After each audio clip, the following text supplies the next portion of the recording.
वासे, आप कहाँ थे सारी रात? आपको पता है मैं सारी रात जागती सोती रही हूँ और आपका फोन भी ऑफ था। आलिया, तुम्हें बताया तो था मैंने कि हॉस्पिटल में हूँ। वहाँ पे सिग्नल इश्यूज से और फोन की बैटरी भी डेड हो गई थी। आप अपनी मम्मी को अपडेट कर सकते हैं लेकिन मुझे नहीं। क्यों वासे? और चार्जिंग का क्या ही मसला? आपकी गाड़ी में तो हर वक्त चार्जर मौजूद रहता है। आलिया, मैं हॉस्पिटल में था, कोई पार्टीज नहीं कर रहा था वहां पे। ठीक है, वहां पर मरीज एक जिंदगी मौत के बीच में पड़ा हुआ है और मैं वहां पे फोन चार्ज करके लोगों को लेटेस्ट अपडेट देता रहूं। वासे, आप ऑपरेशन थिएटर में उनका ऑपरेट तो नहीं कर रहे थे ना? और 2 मिनट की ही तो बात थी। फोन चार्ज करके आप मुझे मैसेज तो कर सकते थे ना। और आपकी मम्मी, उन्होंने तो मुझे कुछ नहीं बताया और मेरे पूछने पर भी उल्टा फ्लॉन्ट करने लगी कि देख लो, तुम्हें तो नहीं बताया, मुझे तो बता दिया। Alia listen, I am so tired right now. मैं बहुत थक चुका हूँ इस वक्त। मम्मी की बुराइयों वाला सेशन हम बाद में रख लेंगे, ठीक है? तुम अभी ऑफिस जाओ, मैं थोड़ी देर सोना चाहता हूँ। मुझे सेकंड हाफ में ऑफिस जाना है। वासे, आखिर आपने अपना एटीट्यूड ऐसा क्यों रखा हुआ है? ऐसा भी क्या गुनाह कर दिया मैंने कि आपकी नाराजगी खत्म ही नहीं हो रही? मैं किसी से कोई नाराज नहीं हूँ, बस थोड़ी देर सोना चाहता हूँ। अगर तुम मुझे सोने दो तो। दर्द ही ना समझे हाल क्या हमारा है, इश्क में जीते जिस इश्क ने मारा है। दिल इश्क में हारा है, दिल इश्क में हारा है, दिल इश्क में हारा है, दिल इश्क में हारा है। ये बताओ, तुम्हारी बीवी अब तक माँ क्यों नहीं बन सकी? कैसा सवाल है मम्मी ये आपका? रोज रोज आप यही सवाल करती हैं मुझसे। जब अल्लाह ताला की मर्जी होगी तब वो माँ बन जाएगी, खत्म हो गई बात। वो अब तक माँ इसलिए नहीं बन सकी क्योंकि वो माँ बन ही नहीं सकती। आलिया, तुमने मुझसे इतनी बड़ी बात क्यों छुपाई? तुमने अच्छा नहीं किया मेरे साथ। बता देना चाहिए था मुझे। ऐसा नहीं करना चाहिए था तुम्हें।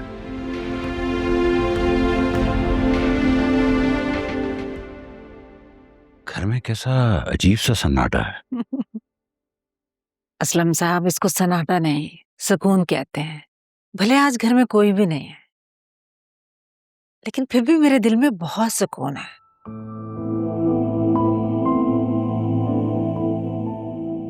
एक वक्त था घर में सबके सब थे, लेकिन मेरे अंदर बहुत बेचैनी थी।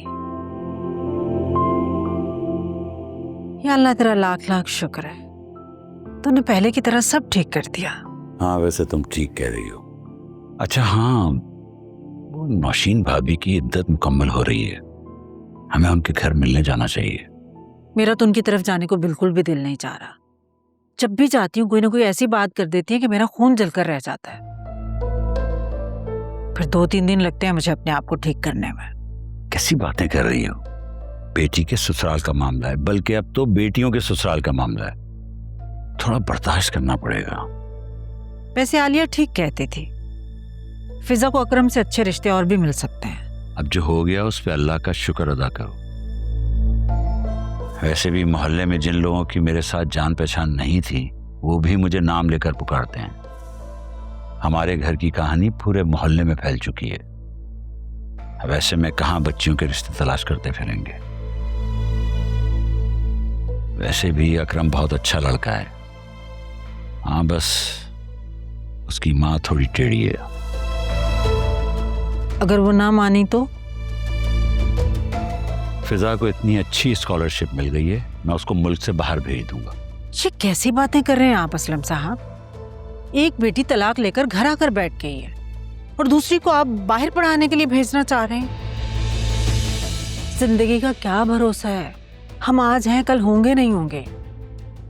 बेटियों के घर बसाने की बजाय उनको आप शह दे रहे हैं कि वो शादियां नहीं करें। एक गलत फैसला करके भुगत चुका हूं, मजीद कोई गलती करने की गुंजाइश नहीं है। और वैसे भी मुझे फिजा की शादी की अब ज्यादा फिक्र नहीं है। एक बार वो बाहर चली गई तो अपनी दुनिया खुद ही बना लेगी। कभी कभी तो आपके अंदर ना एनजीओ वाली जो आंटियां होती है ना, आजाद ख्याल, वो वाली रूल लगती है मुझे। भाई मैं अपनी बेटियों के लिए बेस्ट चाहता हूँ और मेरी बेटियां अपने पैरों पर खड़ी हो जाएं, इससे बेस्ट तो कुछ हो ही नहीं सकता।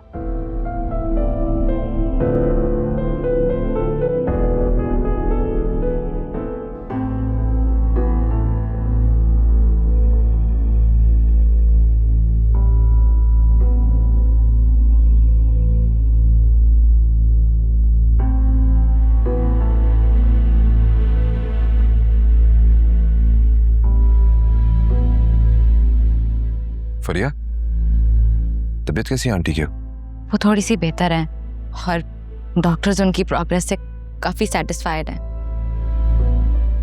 लेकिन तुम तो सुबह आए थे, वापस क्यों आ गए हो? फरिया, मैं तुम्हें इस परेशानी में यूं अकेला तो नहीं छोड़ सकता ना। Thank you. अगर तुम ना होते तो ना जाने मैं क्या करती। मैं किसी और को इतना ट्रस्ट नहीं कर सकती जितना मैं तुम्हें करती हूँ। देखो फरिया, मैं तुम पर कोई एहसान नहीं कर रहा हूँ। दोस्त हूँ तुम्हारा और दोस्त ही तो एक दूसरे के काम आते हैं। और जब मैं मुश्किल में था तो तुम भी तो मेरे काम आई थी, तो मैं क्यों नहीं तुम्हारे काम आ सकता। एनीवेज, आंटी को रूम में कब शिफ्ट करेंगे? आज रात को या फिर कल सुबह। मेरी उनसे थोड़ी सी बात हुई थी, लेकिन उन्होंने बस हाँ हम इसी में जवाब दिया। तुम फिक्र मत करो फरिया, आंटी बहुत जल्द ठीक हो जाएंगी, तुम देखना। अच्छा, तुम ऐसा करो, तुम घर चली जाओ ना, काफी थक गई होगी, 2 दिन से जाग रही हो तो। नहीं, बिल्कुल भी नहीं। मैं मम्मा को इस तरह अकेले छोड़ के तो बिल्कुल भी नहीं जाऊंगी। अगर उनको कुछ हो गया तो? कुछ नहीं होगा आंटी को, नर्स वगैरह सारे डॉक्टर्स हैं मौजूद यहाँ पे। तुम घर जाके किसी मेड को भेज देना, वो ख्याल रख लेंगे आंटी का। तुम थक गई हो। नहीं वासे, मैं तुम्हारे अलावा यहाँ पर किसी को ट्रस्ट नहीं कर सकती। और अगर मामा को होश आ गया और उन्होंने मुझे बुलाया और मैं यहाँ ना हुई तो मैं अब मामा को अपने साथ ही वापस लेकर जाऊंगी। ऐसे नहीं जाऊंगी मैं। भैया, तुम ऐसे बीमार हो जाओगी, तुम 2 दिन से जाग रही हो, तुमने कुछ खाया भी नहीं है। नहीं, मेरा दिल नहीं चाह रहा, प्लीज। क्या मतलब दिल नहीं चाह रहा? पर ये आंटी जब होश में आएंगी और उन्हें पता चलेगा कि तुम यहाँ पे भूखी प्यासी बैठी हुई हो, तो उनको बहुत गुस्सा आएगा और बहुत नाराज हो जाएंगी वो। चलो कुछ खाते हैं, लेट्स गो, कम। तुम्हारी बातों में डाल नहीं सकती।